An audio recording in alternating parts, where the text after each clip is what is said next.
My ex-wife married my billionaire CEO and got me fired. I lost my career, my home, everything. Enjoy being nobody, she texted, delivering pizza at 50. I met an old man who stared at me. You're Jacob Grant's son, aren't you? He said, your father and I started a real estate company in 1982. He owned 60%.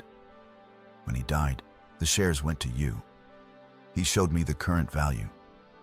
What I saw made me collapse. 50 years old, a receding hairline, and a pizza bag for a briefcase. That's me. The rain was coming down in sheets so thick, it felt like God had upgraded to HD. My Honda Civic, which had the personality of a chain-smoking donkey, coughed, wheezed, and threatened to retire right there on the street. I slapped the dashboard like, come on, Betsy, one more delivery and I'll get you synthetic oil this time. She didn't believe me. The wipers squeaked across the windshield like they were filing a noise complaint. My jacket smelled like a combination of old mozzarella and despair. That's not a cologne you can buy. That's something you earn. I checked the address again. 404 Westwood Drive, the kind of mansion that looked like it could file your taxes and still judge your income. Marble driveway, fountain shaped like some Greek god flexing, and the kind of front door that probably had a security system smarter than me. I stood there holding a large pepperoni in one hand and my dignity in the other, trying not to look like a middle-aged crime suspect. Then the door opened and standing there was this old man, late sevens crisp sweater, eyes sharp like he'd seen too many seasons of life and still wasn't impressed. Before I could even say pizza for Drummond, the guy's face went white like ghost sees ghost white. You. The Jacob Grant's boy, he stammered, clutching the door frame like he'd just seen Elvis rise from the dead and order extra cheese. Now, I'm used to customers saying weird things. I've had people open doors wearing nothing but regret. People asking if I could just step inside for 1 second while they found their wallet. Translation, they didn't have one. But this guy, he looked like he'd just seen a walking time machine. Sir, I said carefully, balancing the pizza box. If you're having a stroke, blink twice. He didn't blink. He just stared harder. Jacob Grant. Your father? My God, you have his eyes. I blinked. You sure? Last time I checked, I got my eyes from losing sleep and car payments. He ignored that, waving me inside like he was about to perform an exorcism. Come in before you catch your death out there. Now, every horror movie starts like this. Lonely mansion, storm outside, friendly old man with too much information. But hey, the smell of money is a hell of an air freshener. So I stepped inside, leaving Betsy and my pride in the rain. The living room looked like the Smithsonian had mated with a trust fund. Paintings older than my credit score, glass cases holding what looked like antique pens, and a Persian rug so soft I felt guilty stepping on it with my $40 sneakers. The pizza steamed in my hands, trying to remind me why I was there. He pointed to a photo on the wall. 2 men shaking hands in front of a half-built structure. That's your father, he said. And there he was, Jacob Grant, the man I barely remembered. Died when I was 12. Always smelled like sawdust and coffee. He'd built houses, or so I thought. Apparently that wasn't the half of it. Sir, I started. I don't mean to be rude, but he cut me off. You don't know, do you? That's the line people say right before your life does a 180. Know what? I asked, trying not to drop the pizza because that's a $12 tip waiting to happen. He shuffled over to an oak cabinet, pulled out a leather folder thicker than the Bible, and set it on the coffee table with a dramatic thud. Your father and I co-founded a real estate firm in 1982, Grant Drummond Developments. We built the first structures in the Westwood district. But when Jacob died, everything changed. Wait, I said. hands up. You're saying my dad owned a company? Because I grew up eating cereal for dinner. He nodded solemnly. Yes, he owned 60%. I managed the rest until, well, I thought it was gone, but it's not. It's grown exponentially. He slid the folder toward me like it contained the secrets of the universe. My fingers hesitated over the clasp. The way you do when you're about to open something that could either fix your life or set it on fire. Inside were decades of contracts, bank statements, and letters addressed to Jacob Grant, co-founder. My father's name was everywhere, embossed, signed, printed. It was like finding out your dad had been Bruce Wayne and just forgot to mention it. And then came the kicker, a valuation sheet from a real estate attorney. Grant Drummond Development's current estimated worth $900 million. $900 million with a capital M. I laughed out loud like a lunatic. You're kidding, I said. You're absolutely kidding. This is some kind of mix-up, right? I deliver pizza. My car needs duct tape therapy. My landlord sends me passive-aggressive reminders about rent. You're telling me I own part of a billion-dollar company? He smiled.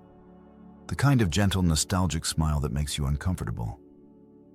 You don't own part of it, son. You own 60% your father never sold. He kept your name in the will. You're the heir. Now, I've had some wild nights in my life. My wedding reception, my divorce signing, the time a customer tipped me in scratch-offs. But nothing compared to that moment. My brain was buffering. My soul hit blue screen. My legs gave out faster than my marriage.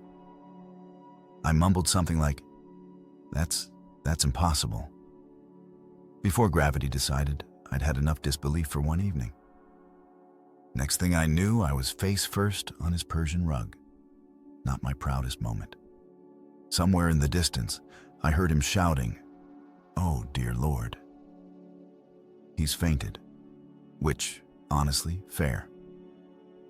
When I came to, I was on his couch with a glass of water, a damp cloth on my forehead, and the old man looking at me like he'd just rebooted my existence. "You okay there, son?" he asked. I think my brain just overdosed on plot twists, I croaked. You telling me my dad left me a company and I've been delivering pizzas to survive? He chuckled softly. Life's funny that way. Sometimes it hides gold under the grease. I sip my water, processing. So, let me get this straight. For 50 years, I've been living paycheck to paycheck, scraping for tips, and my dad had a whole real estate empire sitting in a time capsule. Essentially. Yes. Well, damn. That explains the confidence I never inherited. He laughed, really laughed. And for a second, I saw the decades melt off him. Your father would have loved that. He always had your sense of humor. We talked for hours about Dad, about the company, about how after his death, things got messy. Legal confusion, lost records, partners walking away. Walter Drummond, this old man in front of me, had tried to find me for years. But the trail went cold when my mom remarried and we moved states. So what now? I asked finally, half afraid of the answer. Now, he said, eyes twinkling. We make things right. The company is still active. The assets still exist. You're the rightful majority owner, but to claim it, we'll need to bring in a lawyer and some courage. Lawyer, I can find, I said. Courage? Might need to rent that. He smiled again, tapping the folder. You're Jacob's son. You've already got it. I looked at that folder like it was Pandora's box. And maybe it was, except instead of curses, it held stock certificates, property deeds, and a second chance. My whole life. I thought I was destined to die anonymous. A middle-aged guy smelling like pepperoni and unpaid bills. But maybe, just maybe, the universe was finally done laughing at me and ready to laugh with me. When I finally left that mansion, Rain had slowed to a drizzle. I stood under the porch light, holding the folder against my chest. My reflection in the glass door looked the same. Same tired eyes, same pizza hat, same debt-level soul. But something inside had shifted. I walked back to my Civic, which groaned like it resented my newfound optimism. "Relax," I told it. "If this turns out real, you're getting a full tank and a retirement plan." As I pulled away, the wipers squealed across the glass. The street lights shimmered on the wet pavement, and my heart pounded in that strange rhythm that only happens when the impossible starts feeling possible. $900 million. My father's legacy. My second act. I didn't know it yet. But that night, that ridiculous rain-soaked pizza-scented night, had just cracked open the vault of everything I never knew I'd lost. And somewhere between the sound of rain and the smell of mozzarella, I swear I heard my dad's voice say, "Took you long enough, kid." 6 months earlier, I was somebody. Not like a celebrity somebody. Nobody was screaming my name or asking for selfies. But I was the kind of somebody who had a company parking spot with my name on it and a stapler I actually owned. Senior logistics manager at Harlow Dynamics. 23 years of showing up early, eating lunch at my desk, and pretending to care about team-building PowerPoints. I had a house with a lawn that only slightly resembled a depression haircut, a fridge that mostly worked, and a Keurig that felt like a luxury. Yeah, I thought I was doing okay until that night when my dignity got buried under a chandelier. The company's annual gala was a spectacle. It was held at the Hyatt Ballroom, the kind of place where the napkins had more starch than my shirt. Everyone was there, executives, investors, even the interns pretending to network.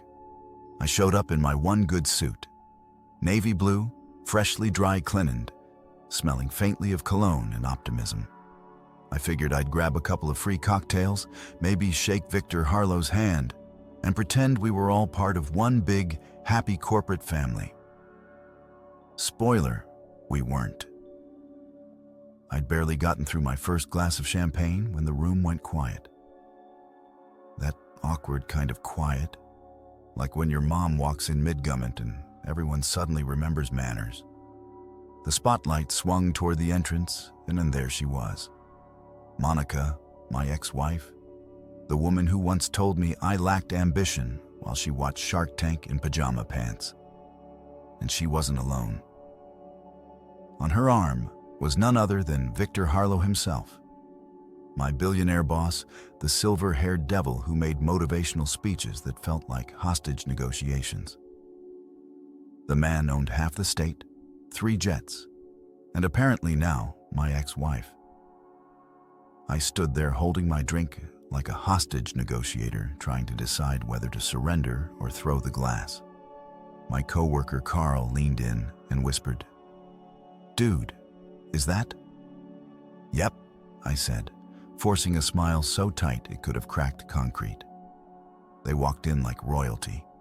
Victor in his tailored tux, Monica in a red dress so dramatic it probably came with a warning label. The whole room turned into an audience at a soap opera finale. Victor saw me first.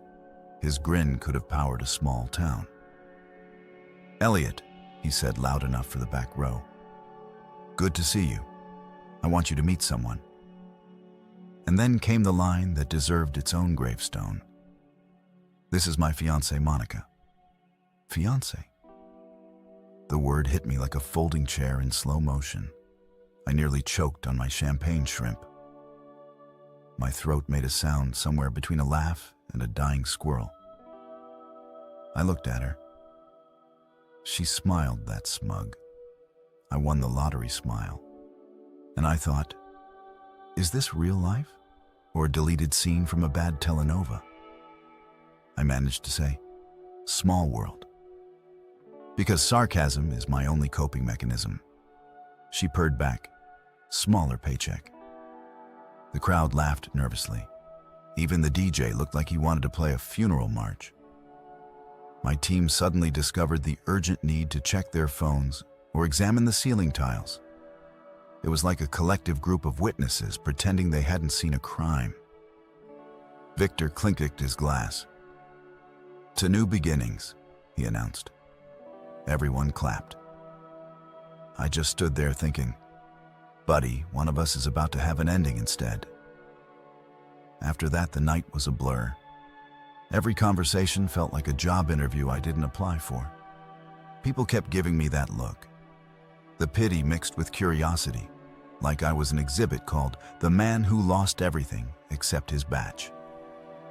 Monica floated around the room like she owned it, introducing Victor to people who used to be our friends.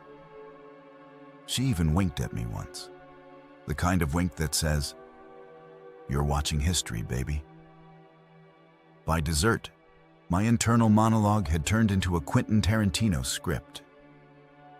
I left early, citing a headache, which was true, caused by heartbreak and secondhand champagne fumes. I drove home with the radio off, just me and the sound of my dignity dying quietly in the passenger seat. The next morning, I woke up with a hangover of humiliation. Social media didn't help. My feed was flooded with photos from the gala. Victor and Monica posing like prom royalty that Edwamsmaus Kuros Netherwonf power couple goals. My friends texted "you okay," which if you're wondering is code for, "We can't believe she downgraded ethically but upgraded financially." At work, it got worse. Whispers followed me like bad cologne. Every time I walked into the break room, conversations died faster than my 401k in 2008. Carl tried to lighten the mood. "Hey, at least your ex traded up to a CEO. Mine left me for a guy who sells vape pens. Congrats," I said. "At least yours doesn't sign your paychecks." I buried myself in work. I figured if I could just focus, maybe people would forget. But corporate America loves drama more than profit. HR even scheduled a confidential wellness check. Translation: "We just want to make sure you're not planning to torch the building." Things stabilized for a bit. I focused on shipping schedules and quarterly reports. I convinced myself I was over it. That lasted about 3 weeks. Then the email came. Subject: Team restructure announcement from Victor Harlow. Body effective immediately. Logistics and distribution will report directly to the executive office. Please join me in welcoming Monica Harlow as senior advisor. I stared at the screen, reread the name, and whispered, "Oh, you've got to be kidding me." Carl poked his head over the cubicle wall. "Is that?" "Yep," I said. He winced. "Want me to fake a fire drill?"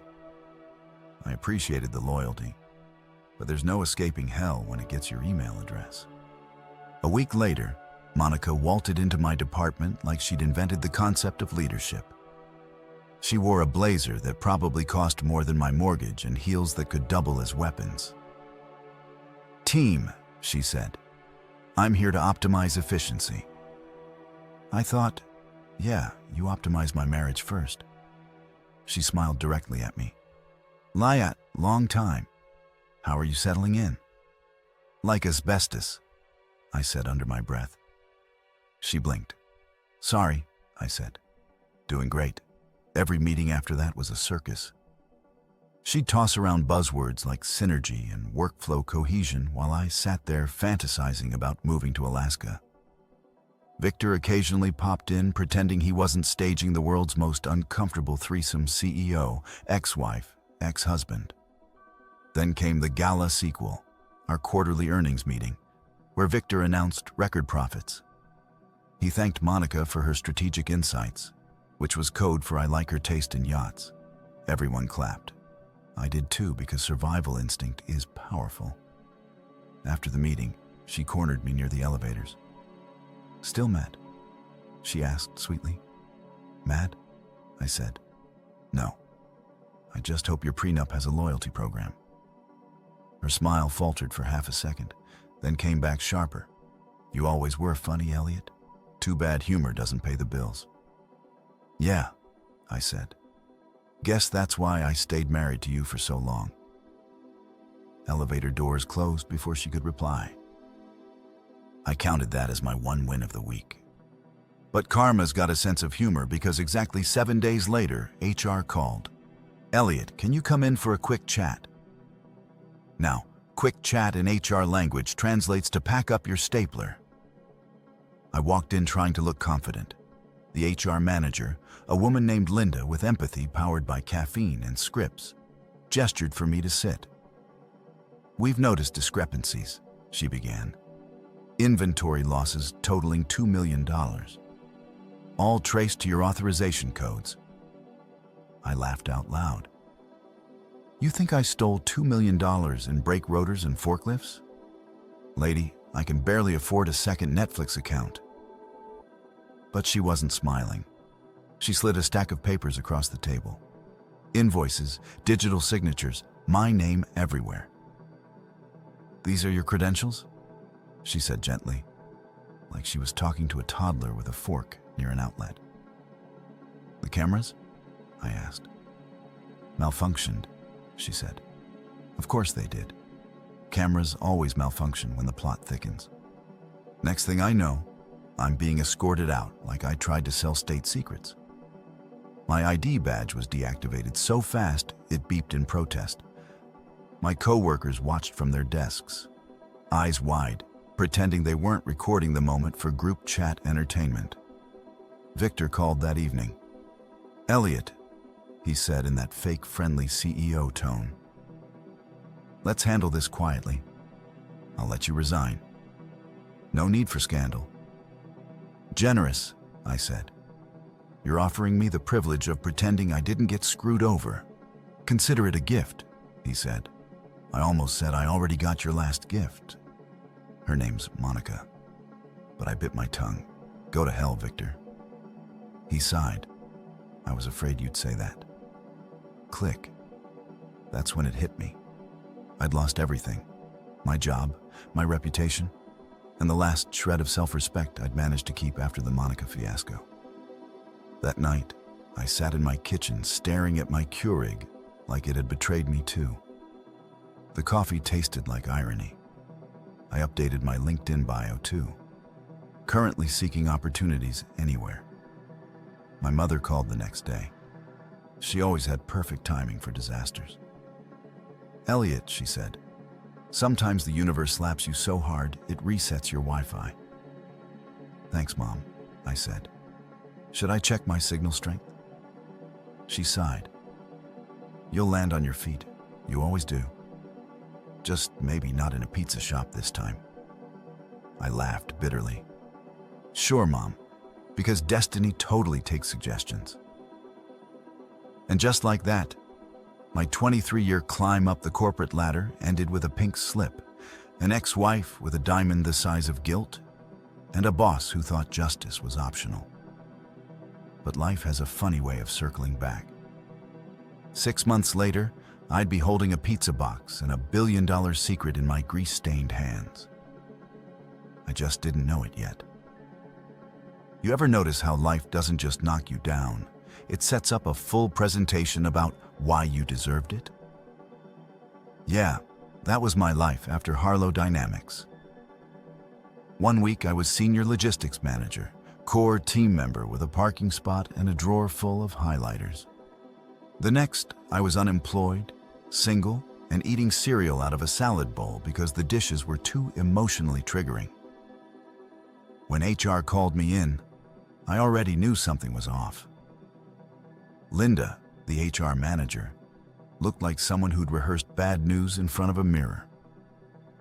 Elliot, she said with that artificial calm. Can you come in for a quick chat? Quick chat, my ass. That's corporate for bring a box. I walked in anyway, still pretending this was going to be about restructuring or growth opportunities. So it was about neither. She gestured for me to sit, then slid a folder across the table with the delicacy of a bomb technician. We found discrepancies, she began. Inventory losses totaling $2 million.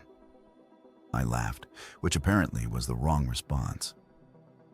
Linda, if I'd stolen $2 million, do you think I'd still be driving a Civic with one working window and a Bluetooth speaker held together by duct tape?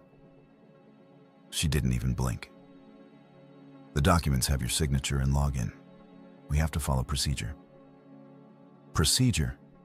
I once followed procedure so tightly, I color-coded my panic attacks. She looked uncomfortable. Victor said it's best for everyone if you resign quietly. Oh, of course Victor said that.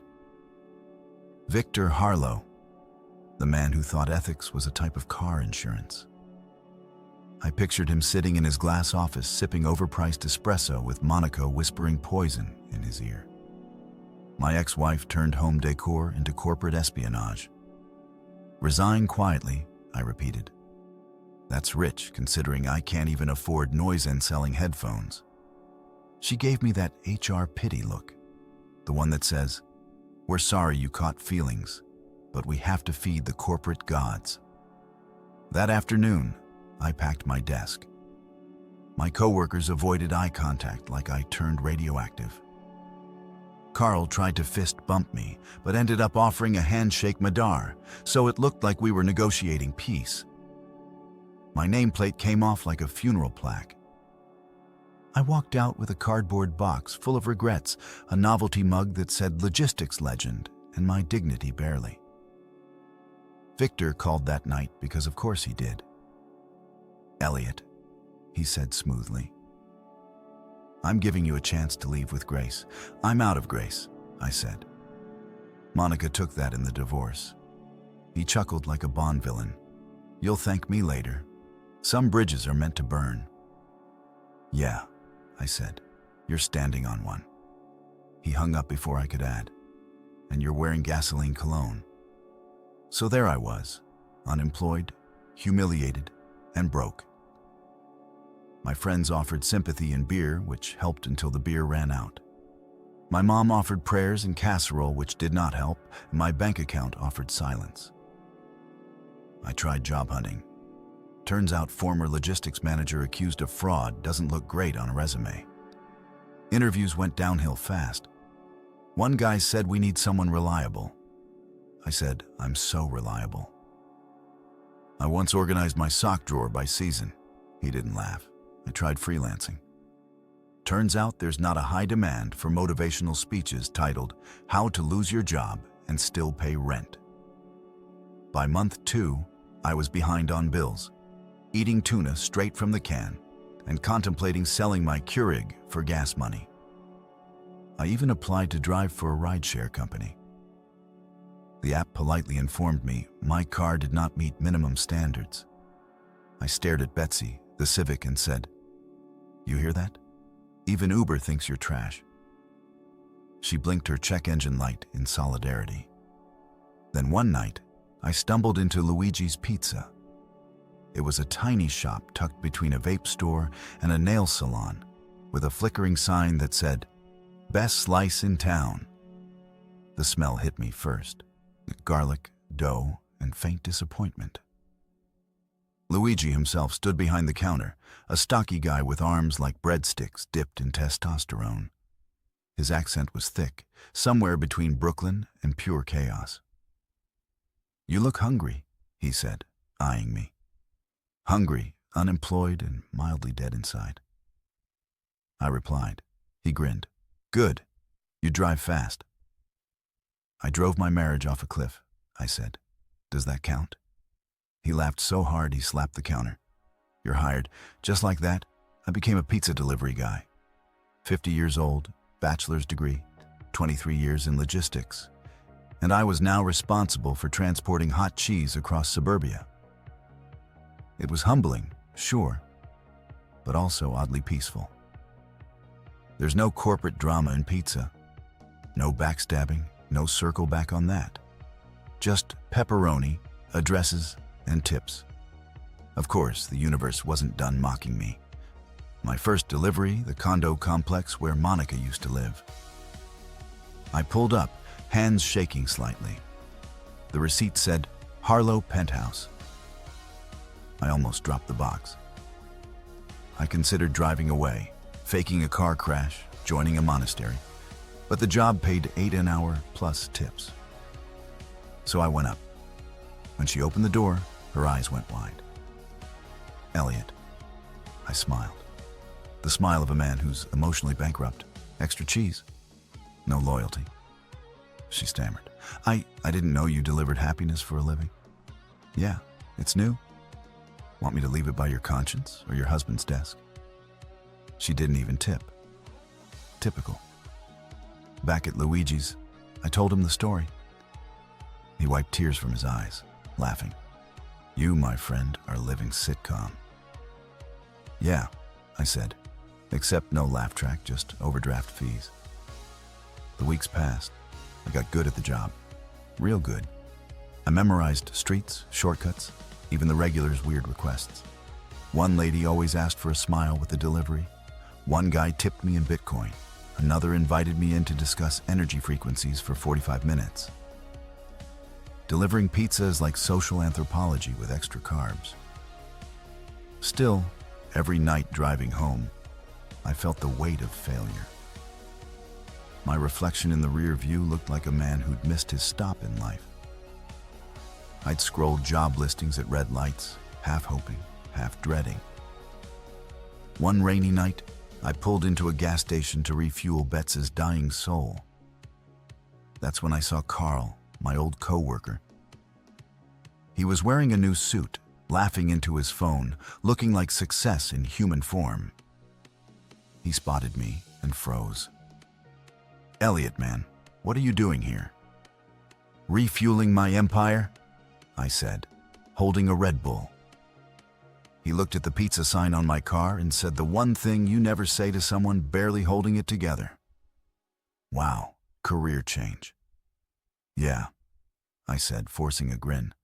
"Commute's shorter, tips are better, and my new boss doesn't sleep with my ex-wife." He blinked. "Touché." Then he left. I watched him drive away in a Tesla, and my car coughed in protest. That night, I sat in the driver's seat a long time, rain tapping on the windshield, my breath fogging up the glass. I thought about Dad, Jacob Grant. He died when I was 12, builder, dreamer. The kind of man who could fix anything except maybe our family's luck. I wondered what he'd think of me now. Probably tell me to keep going. That every man's rock bottom is just a different floor. So I kept delivering day by day, slice by slice. Then came the storm. It was late December, the kind of night that feels haunted. Rain was coming down sideways, thunder rolling like bowling balls across the sky.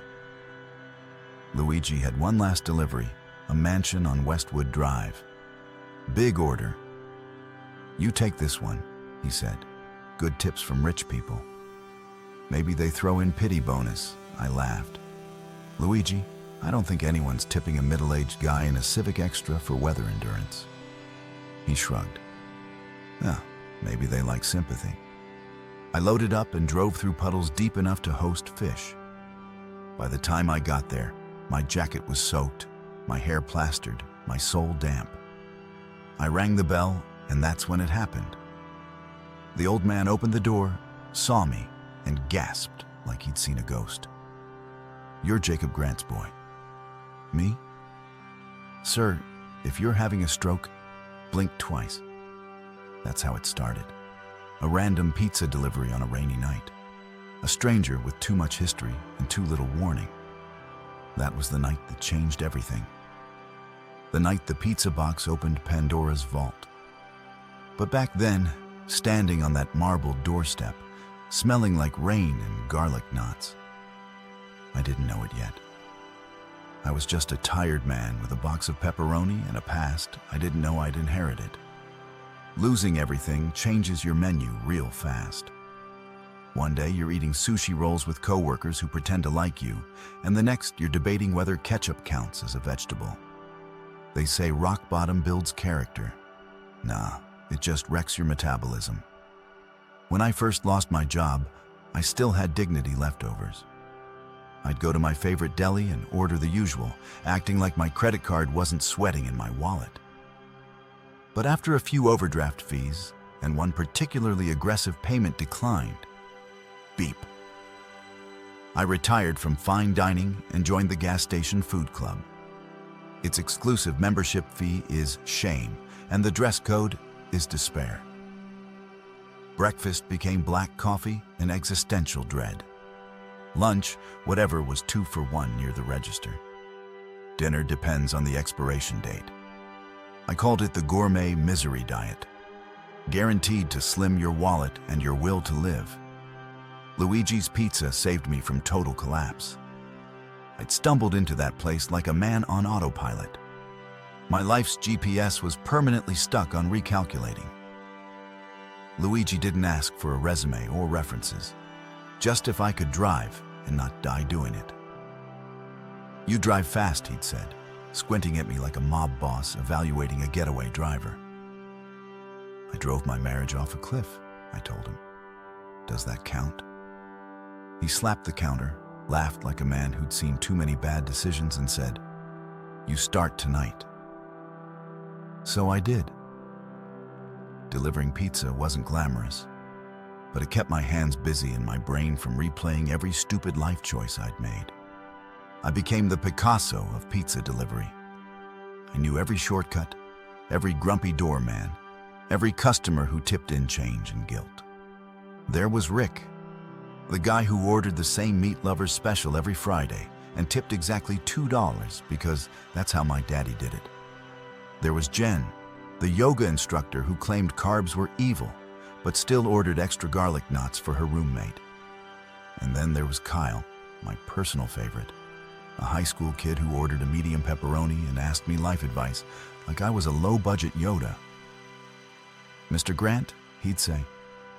"Is love real, kid?" I'd reply.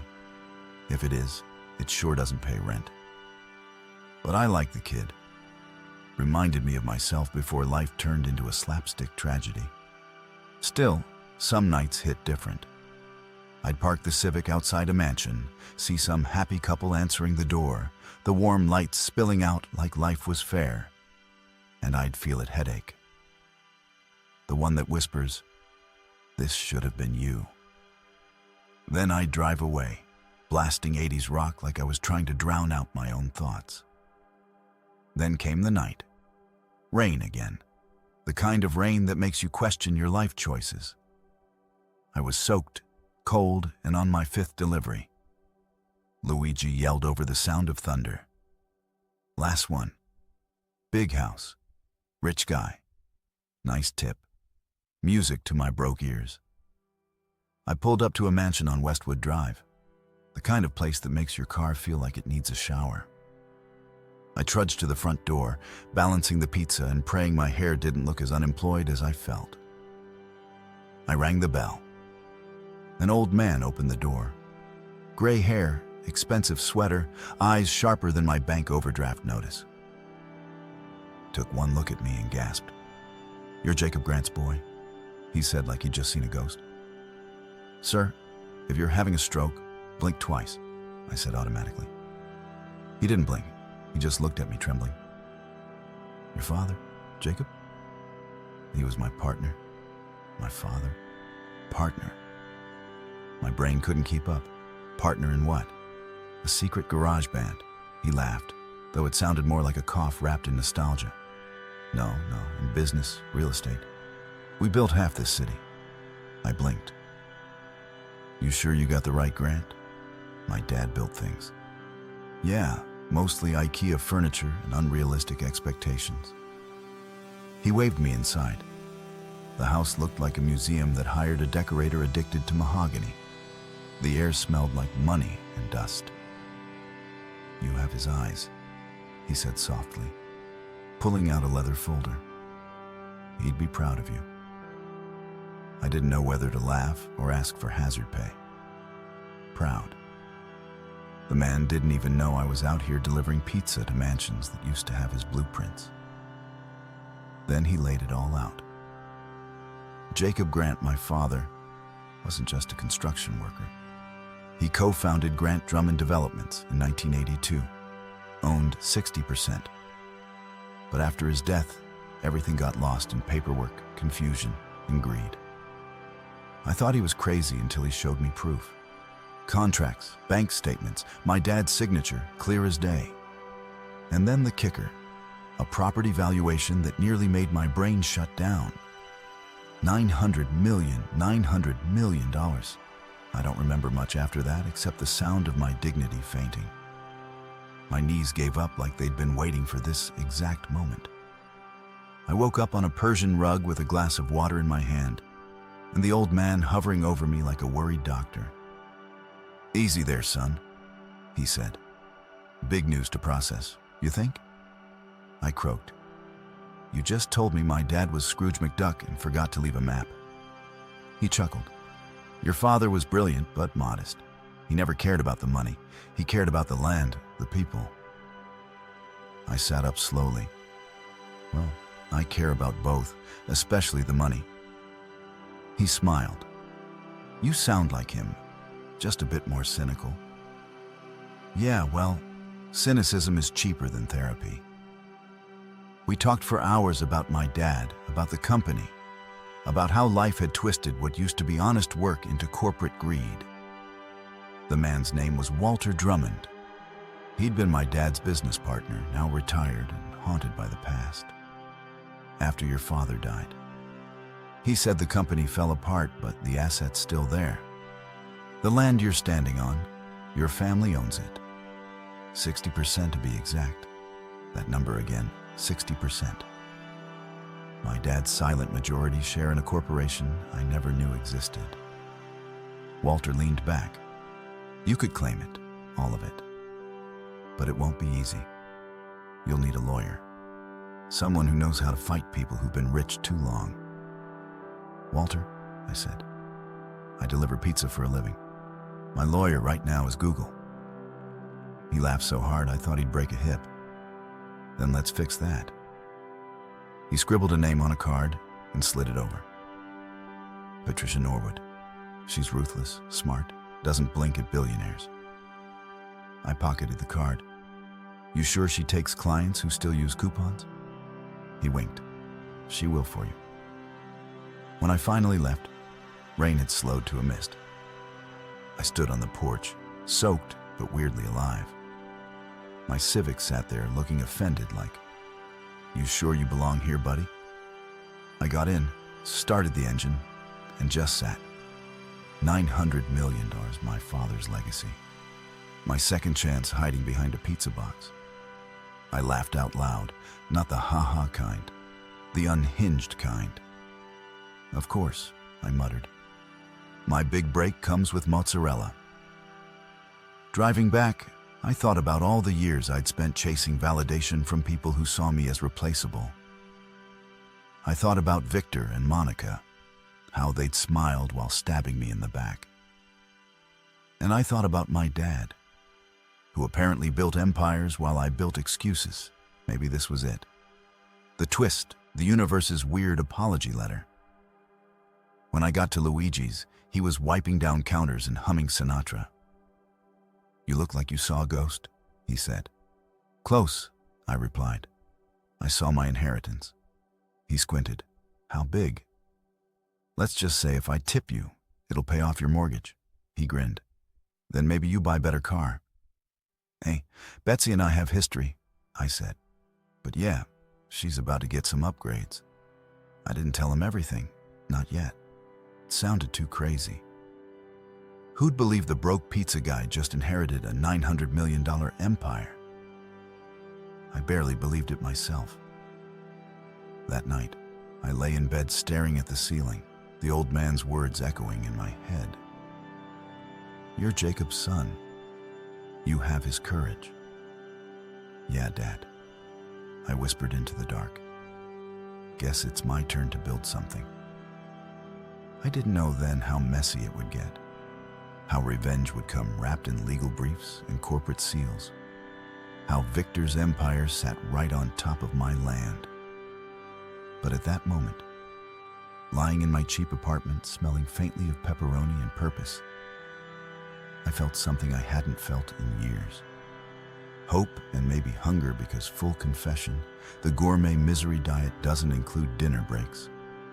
There are hangovers, and then there's the kind you get when you realize you're worth more than every Powerball winner in your zip code.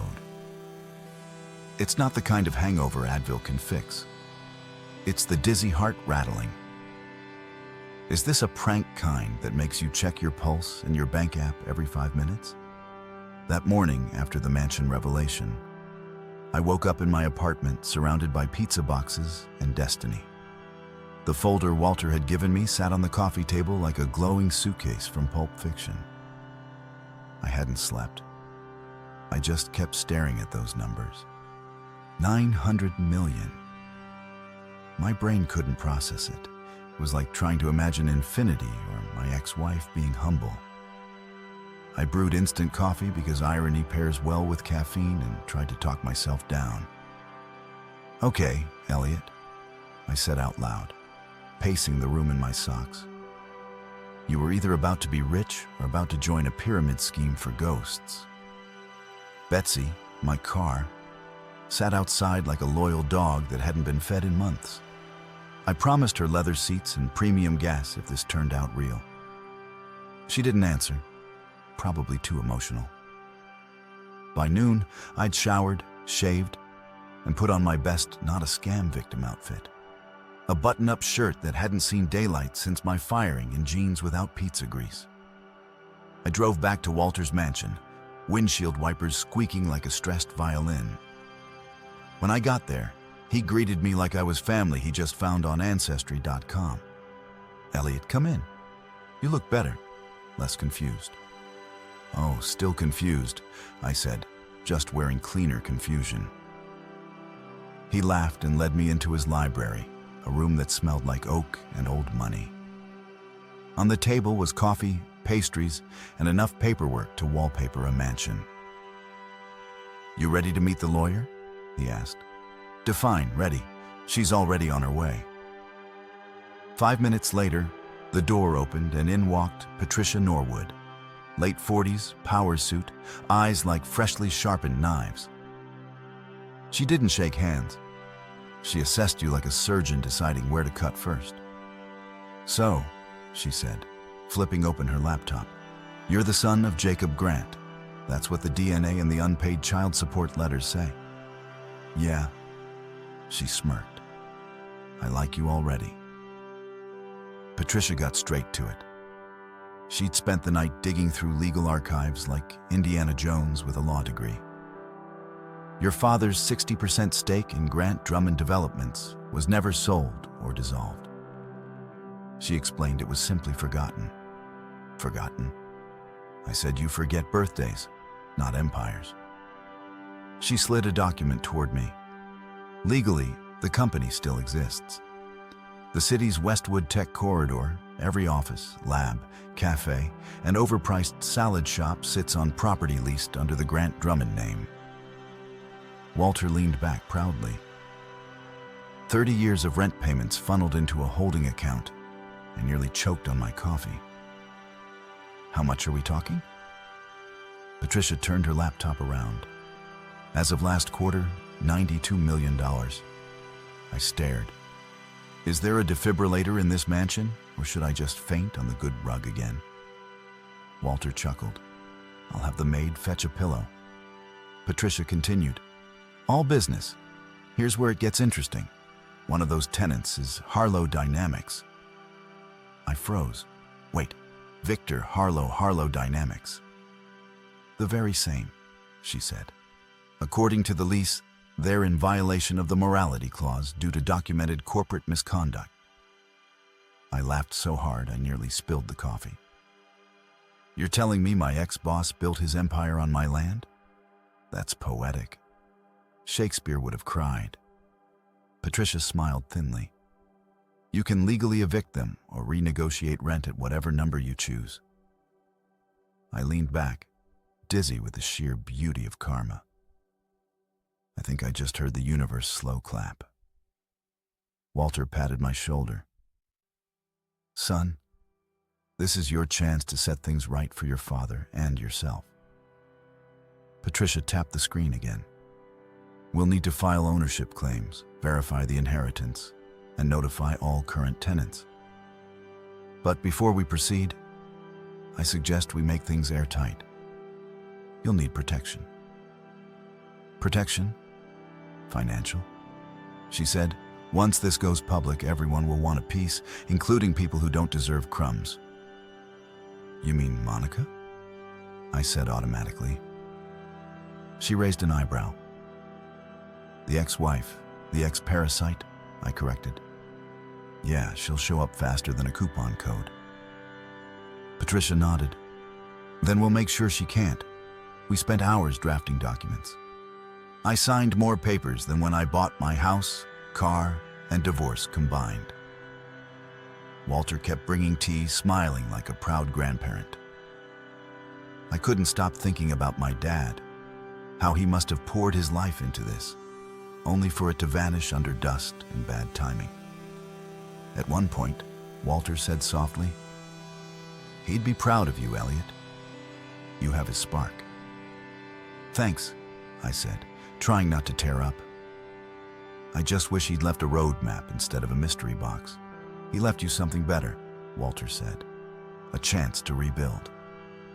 By evening, Patricia shut her laptop with a decisive snap. "Congratulations, Mr. Grant. As of 5:42 p.m., you are the legal majority owner of Grant Drummond Developments." I sat there stunned. "So, what do I do now?" She smirked. "Whatever you want. But if it were me, I'd start with revenge and real estate." Walter laughed. "Same order, I was thinking." Driving home that night felt surreal. Streetlights shimmered off the rain-slick roads. And for once, Betts's engine purred instead of coughed. I stopped at a red light, staring at my reflection in the windshield. I didn't look rich yet. Still had pizza sauce on my sleeve. But something in my eyes had changed. Purpose. My phone buzzed. It was Luigi. "Elliot, you forget to clock out? You owe me 20 minutes of labor?" "Keep it," I said, grinning. "Consider it my first donation." "Donation? You rob a bank?" "Better. I inherited one." He laughed. "Ah, you joking again." "Sure," I said. "Let's go with that." When I got home, I poured myself a glass of cheap whiskey and toasted the ceiling. To Jacob Grant, the man who built dreams and forgot to leave a receipt. The next morning, Patricia called with updates. "I've scheduled a meeting with Harlow Dynamics' legal team for Monday. We're not telling them you're the new landlord until we're in the room." "Surprise eviction party," I said. "I like it." "Also," she added, "we found a dormant trust your father created. It's in your name. Balance $22 million. I nearly dropped the phone.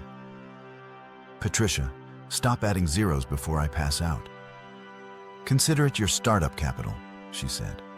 "We'll move the assets into a holding company to keep vultures away." I hung up, stared at my reflection in the toaster, and said, "You, sir, are officially a comeback story." But before I could bask too long, my phone buzzed again. Unknown number. "Hello, Elliot. It's Monica." Of course it was. The ghost of bad decisions passed. "Wow," I said. "I didn't realize they gave phones in the 7th circle of hell." She sighed. "Can we talk?" "It's important." "You mean besides the part where you married my boss and helped frame me for theft?" "Victor's not who I thought he was," she said. "Things fell apart." I laughed. Shocking. Turns out money can't buy loyalty. Someone alert Forbes. "Please," she said quietly. "I made mistakes." "Yeah, well, I made pizza," I said. "We all cope differently." Then I hung up. I won't lie, it felt amazing. Years of humiliation erased with one click. By Sunday night, Patricia had emailed me a polished briefing for Monday's showdown at Harlow Dynamics. Walter insisted on coming along. "You'll need moral support," he said. "Moral or comic relief?" "Both," he said, smiling. I barely slept.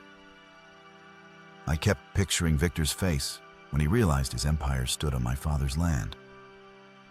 Karma had finally decided to show up, late but stylish. Monday morning, I put on my best suit, the one that still smelled faintly of marinara and regret, and looked in the mirror. "You're not a delivery guy today," I told myself. "You're the landlord." At the office, Patricia greeted me with coffee and confidence. Walter wore a tweed jacket and looked like he'd come to enjoy the chaos. "You ready?" Patricia asked. "Born ready?" I said. "Or at least reheated." We rode the elevator up to Harlow's executive floor. My heart was pounding, but in a good way. The kind of adrenaline rush that comes right before justice gets served hot and extra cheesy. When the doors opened, Victor's assistant froze mid-sentence. "Mr. Grant," she said, confused. "Yeah," I said. "Tell Victor his landlord's here." And with that, we walked in. 3 people, 1 destiny, and 900 million reasons to smile. I swear somewhere in the distance, I could almost hear my dad laughing. Revenge, I discovered, smells like lemon polish and corporate panic. It doesn't come with fireworks or slow-motion walkaways. It comes stapled, notarized, and printed on letterhead thicker than the walls Victor Harlow liked to hide behind. Monday morning, 9 a.m., the day of poetic justice. I hadn't slept, unless you count the 42-minute nap I took with my clothes still on and my laptop glowing like a judgmental nightlight. My brain replayed every insult, every smirk, every Elliot. Maybe you're not leadership material Victor had ever dropped. Well, good news, Vic. Turns out I was landlord material. Patricia met me in the lobby of Harlow Dynamics, looking like she'd just walked out of a courtroom-themed perfume commercial. Black suit, red lipstick, tablet in hand, eyes sharp enough to slice through marble. "You ready to rattle the cage?" she asked. "I've been rattling it in my head all night," I said. Walter arrived seconds later, wearing a tweed jacket that smelled faintly of mothballs and revenge. He patted my shoulder. "Remember, son? Power is best served calmly." "Don't worry," I said. "I'll be calm." My voice might tremble, but that's just excitement mixed with caffeine toxicity. The receptionist at Harlow's front desk recognized me. Her name was Stacy, mid-20s, permanently cheerful, the kind of person who called corporate memos inspirational. Her smile froze when she saw me. "Mr. Grant." "Back like a bad stock option," I said. "Are you here for an interview?" "Sort of," I said. "Think of it as an exit interview, but for your boss." Patricia handed her a letter. "Please deliver this to Mr. Harlow immediately." The embossed header read, "Notice of property ownership transfer and lease violation." The moment Stacy read the words, her eyes widened like she'd just seen a ghost hand in her paycheck. She stammered something about checking availability and fled. 10 minutes later, we were escorted into the same boardroom where I'd once been fired. Same cold air conditioning, same overpriced artwork, same table that probably cost more than my car. The irony was almost cinematic. Victor entered, flanked by 2 lawyers and Monica, because of course she was there. She looked immaculate, like betrayal wrapped in silk. The diamond on her finger could have signaled ships. She blinked when she saw me. "Elliot," she said softly, like she couldn't believe the peasant had breached the castle gates. "Surprise," I said. "Hope you kept the receipts for that ring." Victor ignored the jab and went straight for his power move, buttoning his suit jacket and smiling like a televangelist. "Lie it," he said. "I'm told you have some papers." Patricia stood before I could open my mouth. Indeed, my client, Mr. Grant, is now the majority owner of Grant Drummond Developments, which retains title to the land on which this headquarters sits. You're in violation of multiple lease clauses, including the morality clause triggered by the recent fraud investigation. The color drained from his face. That's absurd. It's notarized, she said smoothly. Absurdity doesn't hold up in court. One of his lawyers started flipping through the documents like a magician looking for a trick that wasn't there. There must be a mistake. There's not. Patricia cut in. This building, along with approximately 34 properties in the Westwood Tech Corridor, sits on Mr. Grant's holdings. He is, as of this morning, your landlord. You could have bottled the silence and sold it as luxury tension. Victor's jaw twitched. This is ridiculous, he said, turning to me. You're a pizza delivery guy. Was I corrected? Now I deliver eviction notices. They come with free irony. Walter chuckled quietly like a man watching a long overdue movie ending. Victor tried to recover his swagger. Fine, what do you want? Oh, nothing big, I said. Just options. Option 1, vacate in 30 days. Option 2, clear my name, pay me $30 million in damages, and triple your rent. Monica gasped. Triple? Yeah, I said, smiling. I figured since you two like things big, why not start there? Victor leaned forward, voice cold. You're bluffing. Patricia slid another document across the table, an official court filing, already filed with the county clerk. The lawyers whispered furiously. One actually Googled my name on his phone, then froze when he saw the headlines. Patricia's PR team had already prepped. Disgraced employee revealed as majority owner in billion-dollar real estate shocker. Victor's mouth opened and closed like a malfunctioning robot. This is blackmail. No, I said blackmail's illegal. This is business. Monica spoke up, her voice trembling. Elliot, please, can't we talk privately? Sure, I said, but I charge consulting fees now. Even Patricia cracked a smile. Victor finally snapped. You think you can ruin me? You wouldn't even have this without me. I leaned back, savoring every second. That's funny, Victor, because technically you work for me now, which means your paycheck depends on whether I decide to keep your company on my land. So maybe drop the attitude before your desk becomes a parking space. Walter almost applauded. I think even the marble table flinched from the impact of karma. Patricia stood. We'll give you 72 hours to respond to the terms. After that, the eviction process begins. Victor didn't speak. Monica just stared at me, eyes glistening, part guilt, part panic, part I just lost my designer life.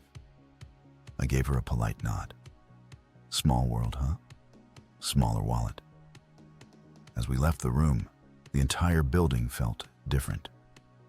Every step down the hallway was like shedding years of humiliation. People peeked from cubicles, whispering.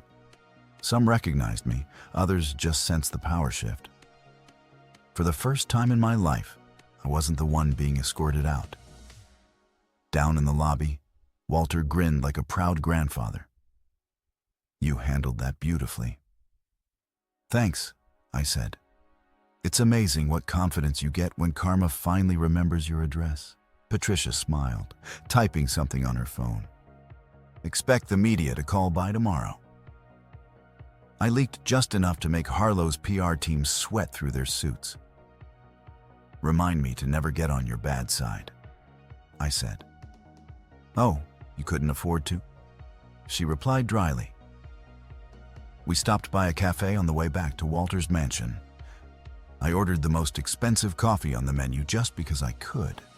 It tasted like vengeance and caramel. Walter raised his cup. To justice to my dad, I said, and to not fainting on any more Persian rugs, Patricia added, and to paperwork, humanity's most underrated weapon. That night, back home, I poured a drink and scrolled through social media. Sure enough, Harlow Dynamics was trending. The hashtags were poetry, your landlord revenge, pizza to power, see corporate karma. One tweet read, "Imagine firing your employee only to find out he owns your building. That's the sequel to The Office we deserve." I laughed until I cried.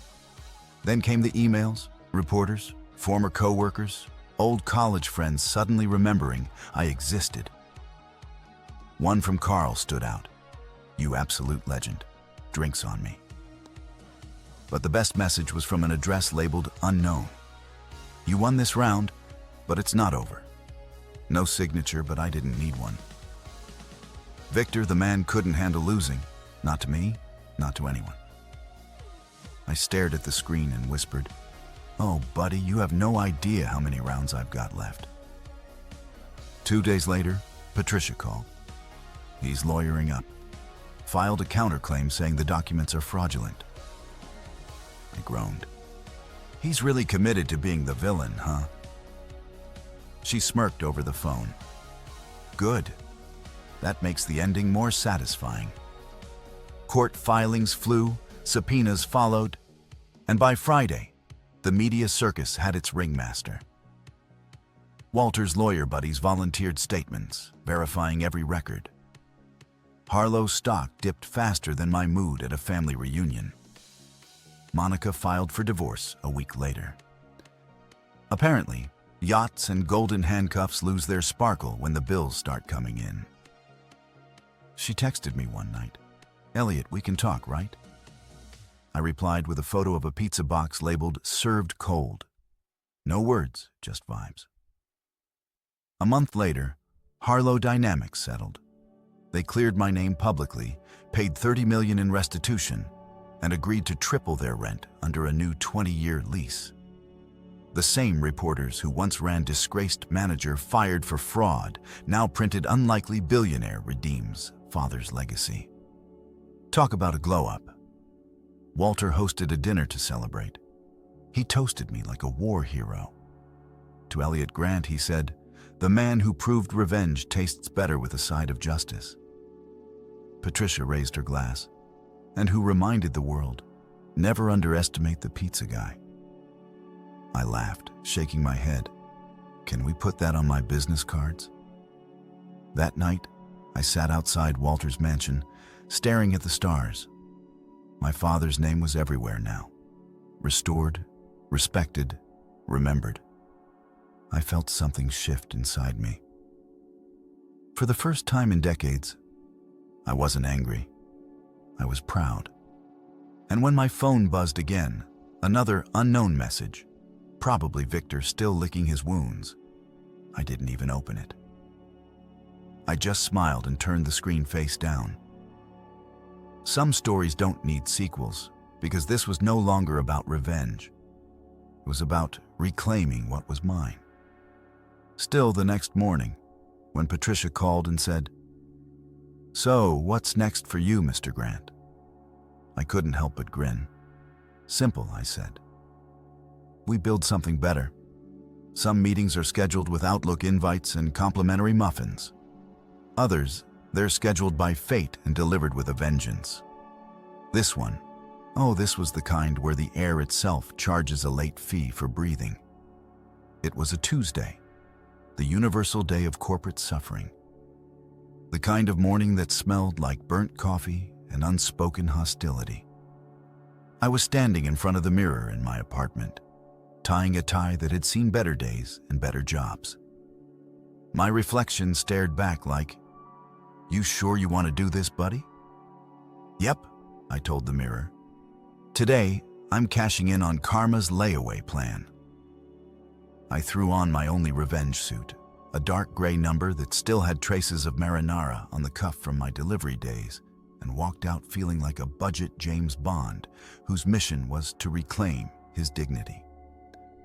By 8:45 a.m., I was pulling into the parking lot of Harlow Dynamics, the same building where I'd been fired, humiliated, and slandered.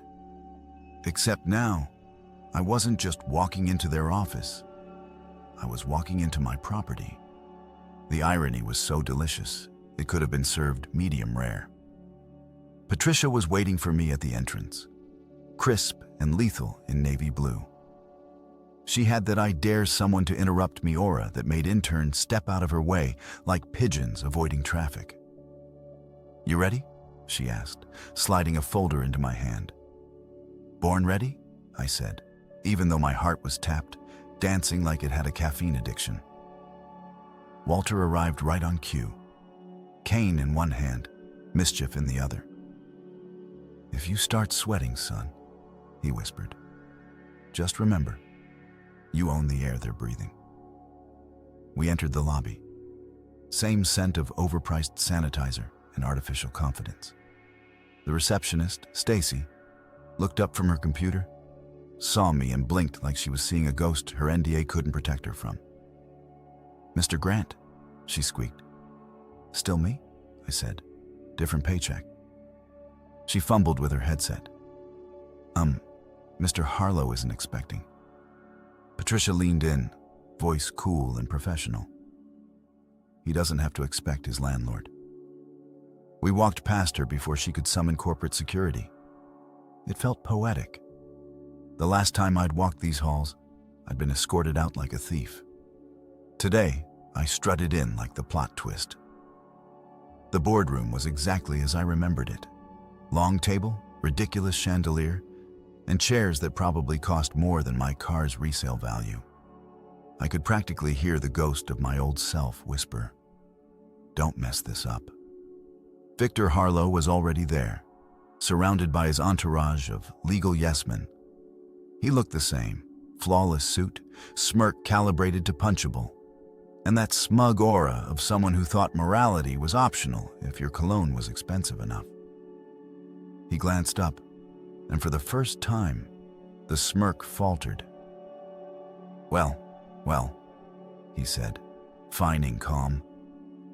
"If it isn't the pizza boy landlord Ood to see you too, Victor," I said, taking my seat at the head of his table.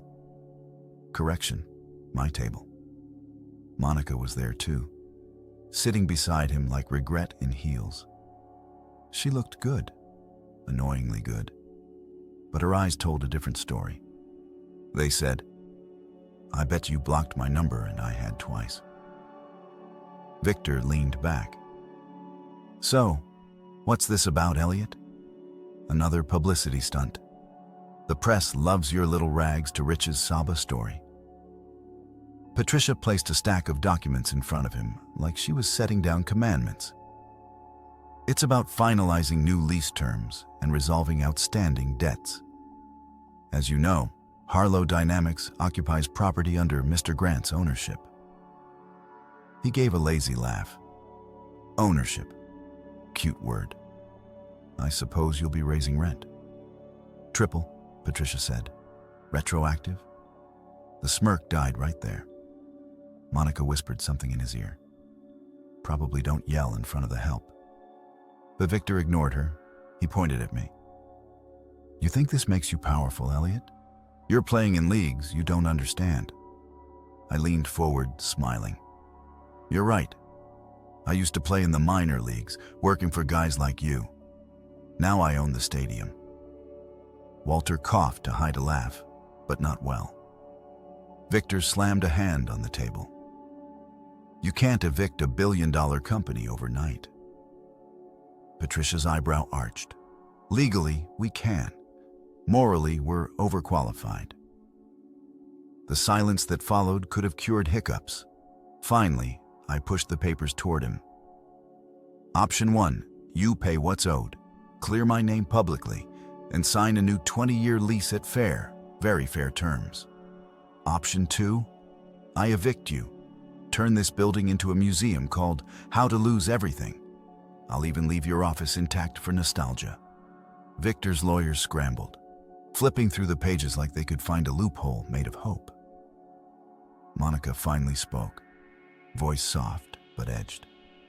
"Elliot, please be reasonable." "Reasonable," I said. "You helped ruin my career and watch me drown while you sipped champagne on his yacht. I'd say I've been more than reasonable. This is me being efficient." She flinched. "Good." Victor forced a chuckle. You don't scare me. Good, I said. Then you won't mind the cameras. His eyes darted toward the glass walls where, sure enough, a few reporters had gathered thanks to Patricia's anonymous tip. Walter grinned. Smile, Vic. You're trending again. Victor cursed under his breath, turning to his team. Fine, we'll pay. But I'll fight you on every clause. Patricia smiled sweetly. That's adorable, but I already filed the new lease with the county. You're technically a tenant as of 2 hours ago. He blinked. You can't. Oh, I did, she said. And you'll find your new monthly rent conveniently triples on the first. I leaned back, savoring the moment. Don't worry, Vic. It's just business, like you always said. The look on his face was worth every unpaid bill I'd ever had, every sleepless night, every insult. He looked small, like the universe had finally returned his missed calls. When we left the building, Walter clapped me on the back. Your father would be proud, you know. I hope so, I said, though he'd probably say I took too long. Patricia grinned. That went better than expected. I didn't faint, I said. So yeah, high score. We stopped by a diner afterward. Walter's idea. Nothing humbles a man like pancakes, he said. The waitress brought us coffee and asked, So what brings you all here? Patricia answered without missing a beat. We just evicted a billionaire. The waitress laughed like she thought it was a joke. Nice one. Walter raised his cup to Elliot Grant, the only man I know who delivers karma better than pizza. We all laughed. For the first time in forever, I felt light. The kind of light you only feel when life finally lets you win a round. But I wasn't naive. Victor wasn't the kind of man to lick his wounds quietly. He'd fight, scheme, claw his way back somehow. The thing is, I wasn't that same desperate employee anymore. I had lawyers, power, and something Victor never understood, humility. That night, I went home and poured myself a drink. Whiskey, neat. I turned on the TV, and there it was. Harlow Dynamics CEO faces lease scandal. Fired employee, now majority landowner. The anchor smiled like she couldn't believe it either. In a shocking twist, former logistics manager Elliot Grant has become the legal landlord of Harlow Dynamics headquarters. I took a sip and toasted the screen. To poetic justice, you beautiful beast. My phone buzzed. A text from an unknown number. You win this time. I smiled. Yeah, I muttered. And next time, I'll charge late fees. For a moment, I thought about Monica. The part of me that still remembered the good years almost felt sorry for her. Almost. Then I remembered her at the gala, laughing glass raised, saying, Small world. Now I wanted to text her back, smaller paycheck.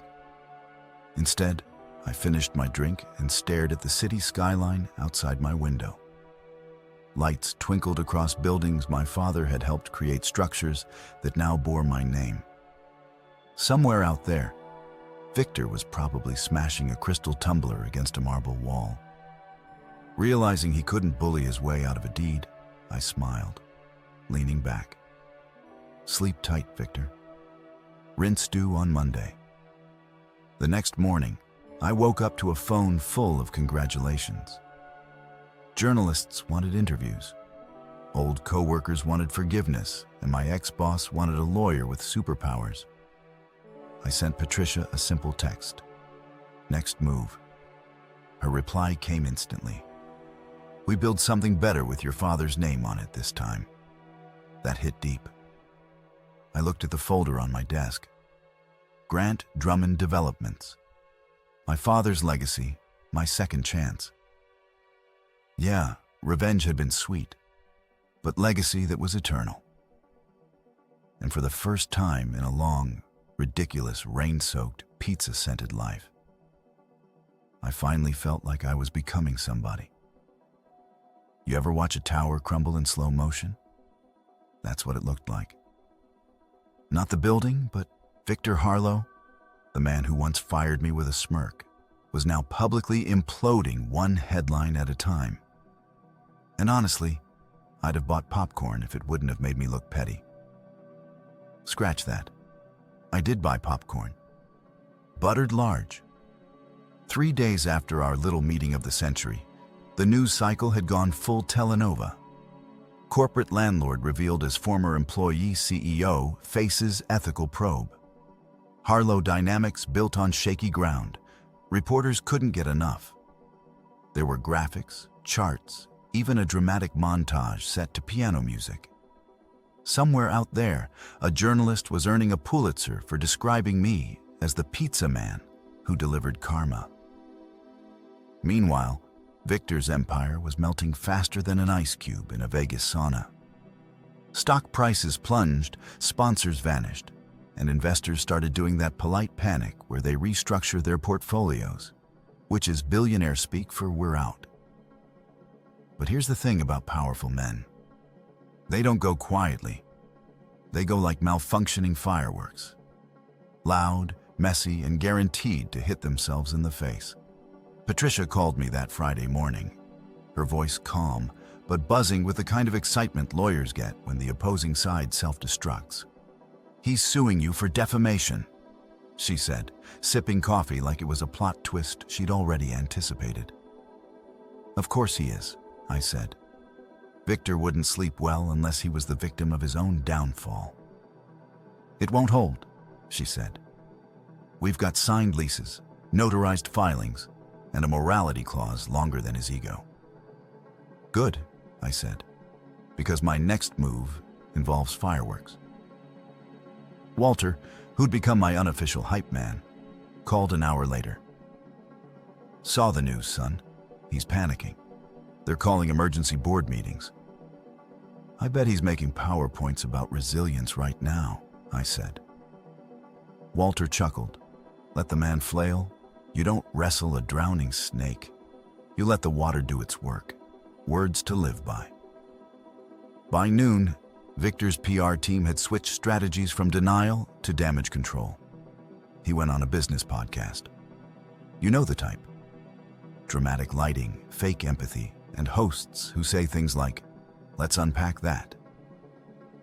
Victor sat there in his designer suit looking like a malfunctioning Ken doll and said, "I'm the target of an orchestrated smear campaign by individuals exploiting legal loopholes."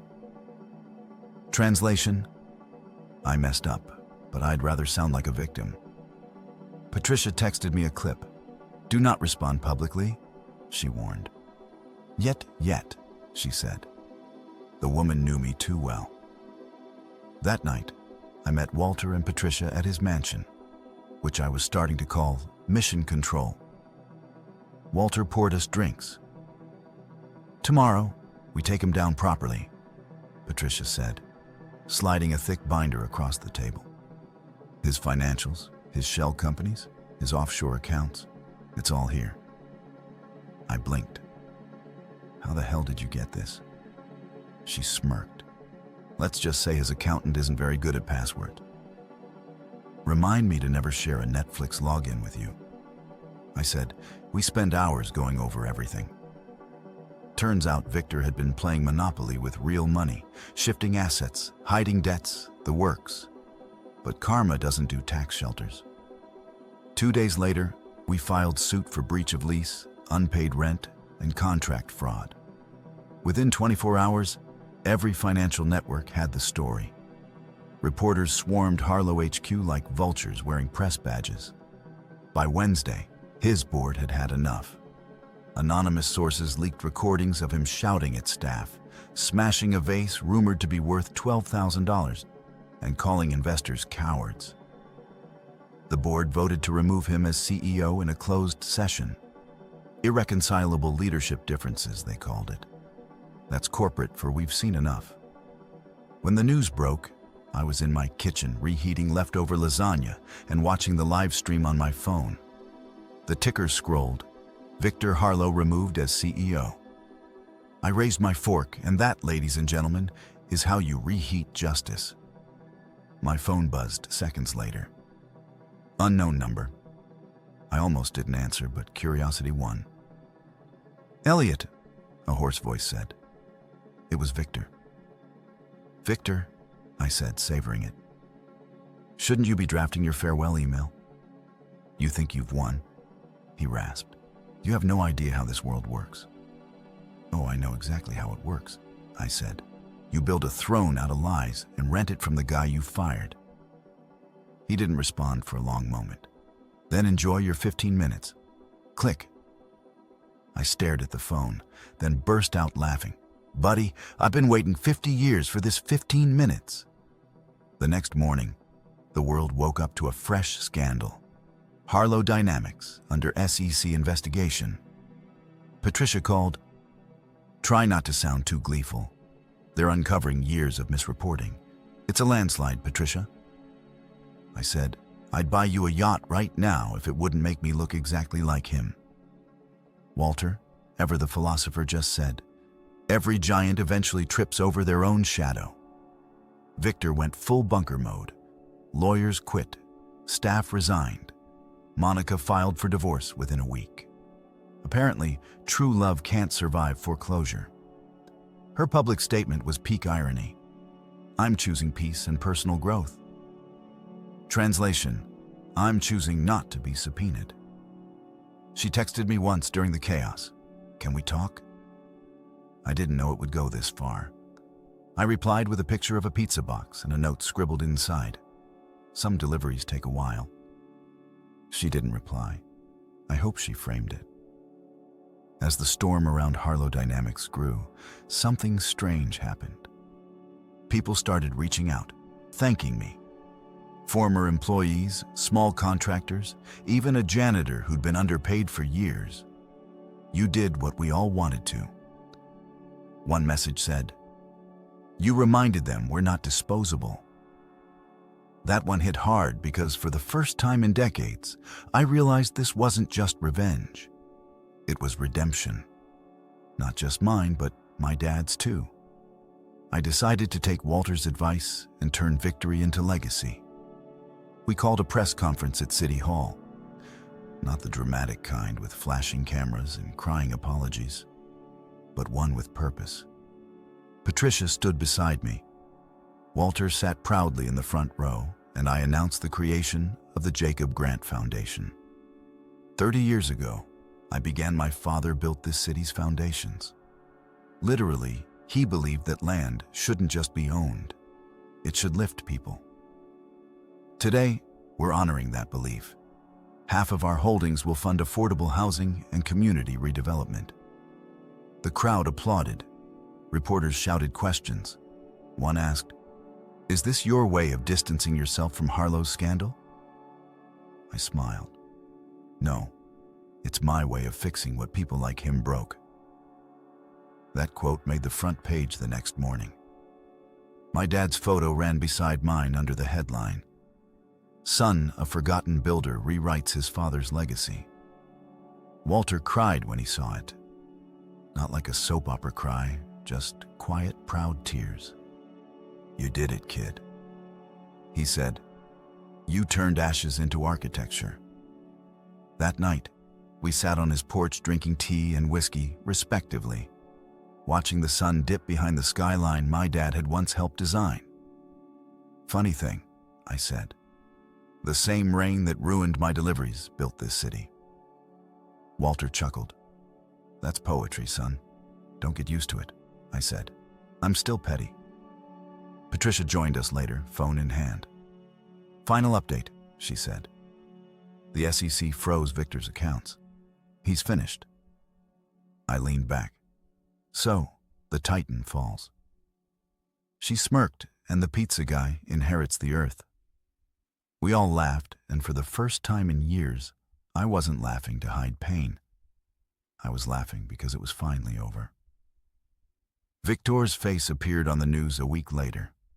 Paparazzi catching him leaving some country club with sunglasses, beard, and no entourage. The caption read, former CEO in legal limbo. I almost felt sorry for him. Almost. I thought about calling him just to say something profound like, "How's the view from rock bottom?" But then I remembered how he once said, "You'll never be somebody." So instead, I whispered to the TV, "I am now." Walter passed peacefully not long after. He left me a note written in that perfect old man cursive. "We built things that lasted. Elliot, keep building, and I have the foundation grew." My daughter finished nursing school debt-free. My son left his corporate law job to work with Patricia, helping people who'd been screwed over like I was. We turned empty buildings into homes, lawsuits into lifelines, and karma into a business plan. Sometimes I still drive past Harlow's old office. My name's on the lease now, Grant Holdings. And even though Victor's long gone, I can still feel his ghost pacing the halls, furious that the man he underestimated owns his kingdom. I roll down the window, take a deep breath, and let that satisfaction settle. Because revenge isn't always loud. Sometimes it's just a quiet man in a car smiling at the skyline, whispering, "Rinse due." And somewhere in the distance, thunder rolls like applause. The funny thing about revenge is that once the smoke clears and your enemies are publicly roasted on all sides, you're left staring at yourself, wondering, now what? Turns out there's no YouTube tutorial for post-victory existential crisis. After the fall of Harlow Dynamics, my life got weirdly quiet. No reporters camped outside, no angry texts from Victor. I assume he traded his phone for bail money. No ex-wife popping up to reconnect spiritually. It was just silence. The good kind. The kind that tastes like peace with a hint of disbelief. I'd wake up every morning, pour my coffee into an actual mug instead of a styrofoam cup, sit on my balcony and think. So, this is what winning feels like. Spoiler, it feels amazing and also terrifying, because after years of fighting to prove something, you almost forget how to just live. Walter's mansion had become the temporary headquarters for the Jacob Grant Foundation, named after my dad, the man who unknowingly left me both a fortune and a blueprint for decency. Patricia had turned the library into a war room of philanthropy. Whiteboards, coffee cups, legal pads, and more ambition than Congress could handle. "You're going to have to start hiring staff," she said one morning, flipping through papers like she was rearranging destiny. "You can't run a multi-million-dollar foundation with just me, an intern, and your moral support." "I'm great moral support," I said. "I bring snacks." She glared over her glasses. "Elliot, serious question. What do you want this foundation to be?" That stopped me. For months, everything had been about getting even. Now it was about getting it right. "I wanted to be what my dad would have built," I said. "Not just buildings, futures, the kind that don't collapse when life's sucker punches you." Patricia actually smiled. "That's the best mission statement I've heard all year." The first big project we tackled was converting part of the Westwood Tech Corridor into affordable housing. Half the city's developers thought I'd lost my mind. "You could build luxury condos," one investor told me. "You'd double your return." "Yeah," I said, "but I'd lose my soul. And my dad already paid for that land once. I'm just spending it the right way." We partnered with architects, nonprofits, and even Luigi. Yes, that Luigi. When he found out I was building apartments, he marched into the office with a pizza box and said, "You need food program. I'm your guy. Call it Slices of Hope." I laughed. "Luigi, that sounds like a Hallmark movie." He grinned. "Exactly. Hallmark movies make people cry. Crying people donate money." I couldn't argue with that logic. Within 6 months, the Grant Homes Initiative broke ground. Hundreds of units designed to be eco-friendly, affordable, and actually livable.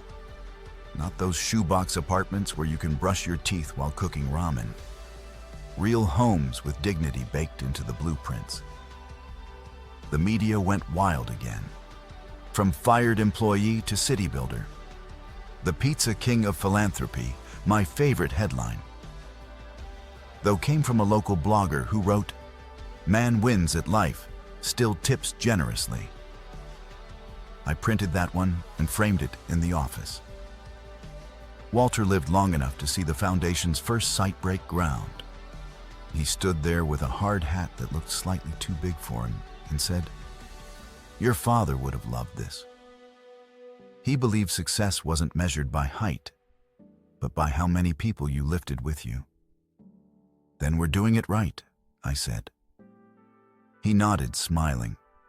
"Promise me one thing, Elliot. Don't let success make you forget struggle. People who forget struggle start hiring publicists to remember it for them." I laughed, but that line stuck with me. When Walter passed peacefully a few months later, he left me a handwritten note. No legal jargon, no instructions, just "you turned ashes into architecture." I read it 100 times. Still do. After his funeral, I went back to the site alone. The wind was cold, the air thick with the smell of wet soil and new beginnings. I stood there in my coat, watching construction crews move like ants, building something meaningful.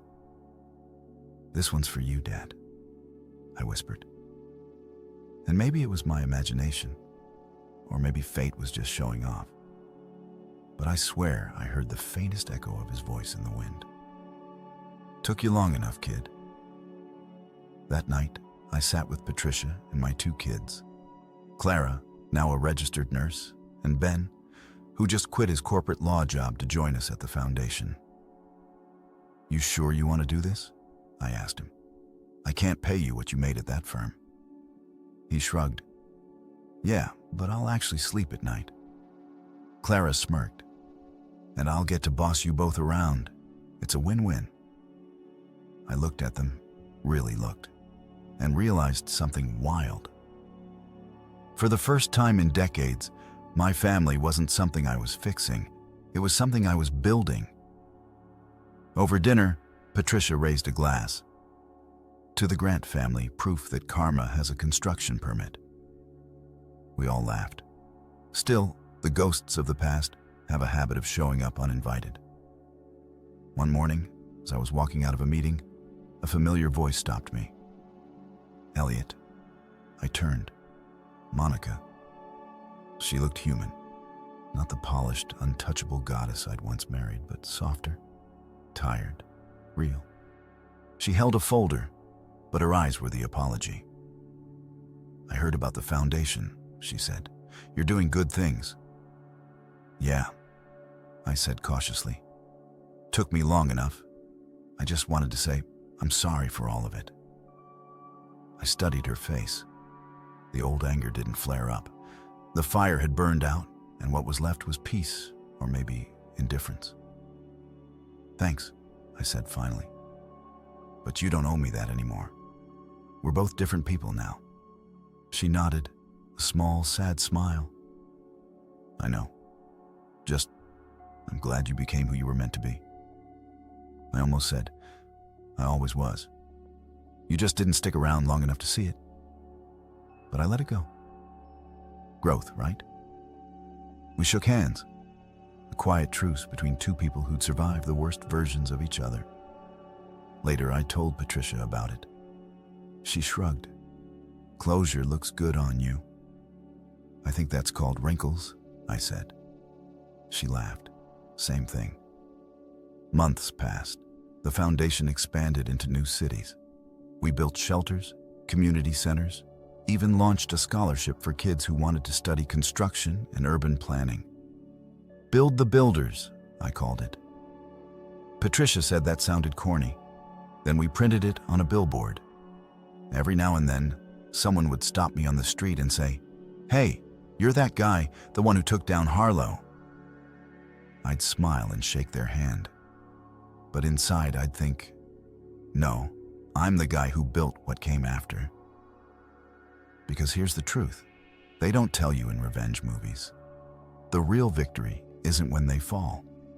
It's when you rise so high, you stop looking down. And maybe that's why I still deliver pizzas for Luigi every now and then on Fridays. Yeah, you read that right. Billionaire me still hops in Betsy. Well, her electric replacement Betsy 2.0 and delivers pies around the old neighborhoods. Luigi says it keeps me connected to the dough literally and spiritually. He's not wrong. There's something grounding about it. The smell of garlic, the late-night chatter. The reminder that before all the zeros in my bank account, I was just a guy trying to earn gas money. One night, I was delivering to a small duplex on Elm Street. A kid answered the door. 16, maybe 17. He looked tired but hopeful. I knew that look. "Hey, Mr. Grant," he said, eyes wide. "My mom says you're the guy who owns like half the city now." "Only the parts with decent pizza," I said, handing him the box. He grinned. "I want to be like you someday." I smiled. "No, kid. Be better and tip your delivery guys. That's how karma starts." He laughed, handed me a $5, and ran inside. Driving away, I felt that warmth again. The one that says, maybe life really does balance out if you survive long enough to see it. Back home, I poured a Diet Coke, sat on my porch, and looked at the skyline. My skyline, the city my father dreamed of, the one Walter fought to preserve, the one Patricia helped me rebuild. And somewhere between the glow of the streetlights and the hum of distant traffic, I realized I wasn't chasing revenge anymore. I was building a legacy. And for a man who once measured success and tips and overtime pay, that was everything. I raised my can to the stars. Here's to you, Dad. You built the ground. I just made sure it stayed standing. The wind rustled the trees like applause, and for the first time in my life, I didn't feel like a man rebuilding from nothing. I felt like a man building something better, something that would last long after the noise faded. Because the best revenge isn't payback, it's permanence. 1 year later, I stood in my father's old office, now mine, watching sunlight spill through the same windows he once stared out of. The room smelled faintly of coffee, paper, and redemption. A photograph sat on the desk. Dad and Walter, 1982. Two young men with rolled sleeves and ridiculous optimism. I traced my fingers over the frame and whispered, "We did it." Funny how success sneaks up on you. It doesn't feel like fireworks or fanfare. It feels like quiet mornings, fresh purpose, and a phone that finally rings for the right reasons. My calendar was filled with meetings that didn't involve survival. Board members, city planners, foundation leaders. People actually wanted my advice. Me, the guy who once got yelled at for not delivering extra ranch dressing. That morning, Patricia leaned in the doorway with a smirk. "Press wants you for a follow-up interview. They're calling you the pizza landlord of the people." I groaned. That sounds like a mascot with gout. She laughed. "Could be worse." "They could have called you Revenge, Daddy." I shuddered. "Patricia, please. It's too early for therapy." She walked in, setting down a file. "Before your ego inflates, we got final reports from the first Grant Homes complex. 92 families moved in last week. One single mother told the media her kid has his own bed for the first time in 3 years. That one hit deep." I nodded slowly. "That's it, huh? That's what being somebody actually looks like." "Exactly," she said. "Turns out building hope pays better than vengeance." Not as flashy, though. I said, "No one makes movies about zoning permits." She smirked. "Maybe they will now." Later that day, I visited the site myself. No cameras, no PR team, just me. The smell of new paint and cut grass filled the air. Kids laughed in the courtyard, riding bikes and chasing each other like the world hadn't told them no yet. I met a woman named Rosa holding her baby girl on the balcony. "You're Mr. Grant?" she asked, eyes wide. "Depends who's asking," I said. "My landlord doesn't usually shake hands," she said, smiling. "Yeah, well," I replied, "your landlord used to deliver pizzas." She laughed. "That's why the world still needs you." Driving back, I stopped at Luigi's Pizza because some traditions don't retire. They just age like fine cheese. Luigi saw me walk in and shouted, "Mr. Big Shot, you still remember us little people? Little people?" I said, "Luigi, you charge $20 for a large pepperoni." He grinned. Inflation and humility tax. I sat at the counter, ordered a slice, and let the noise wash over me. The sizzling ovens, the radio playing 80s hits, the laughter of delivery guys who didn't know they were standing in a place where fate once clocked in. Luigi leaned over. "So tell me, boss, you happy?" I thought about it. "Yeah," I said. "For the first time in my life, I'm not chasing anything. I'm just standing still and it feels good." He nodded like a philosopher with sauce on his apron. Standing still is how you know you made it. When I got home that evening, the house was quiet, the kind of quiet that feels earned. On my phone was a message from Monica. Just one image. Me handing apartment keys to a young mother, a photo she must have seen online. Her text read only, "I'm proud of you." I didn't reply, not out of spite, but because there was nothing left to say. Some conversations, and better in silence. Instead, I sent the photo to Patricia with the caption, "This is what being somebody looks like." She sent back a thumbs-up emoji and a wine glass. Classic Patricia. That night, I found another note in Walter's handwriting tucked between old papers. "You turned your father's dirt into a garden. Don't forget to keep planting." I poured a drink, stepped out to the balcony, and looked over the city skyline, glowing like a promise finally kept. Down below, a delivery car rolled past. Same pizza logo, same headlights cutting through the dark. I smiled. Life had a weird sense of humor. Sometimes you start as the delivery guy, and one day you realize you've been delivering something else entirely. Hope, justice, second chances. I raised my glass to the night. To you, Dad, to Walter, and to anyone still stuck in the storm. Hang in there. The pizza's on its way. And with that I laughed, soft, real, unguarded. Because for the first time in 50 years, I wasn't the joke. I was the punchline that landed. That's what being somebody looks like.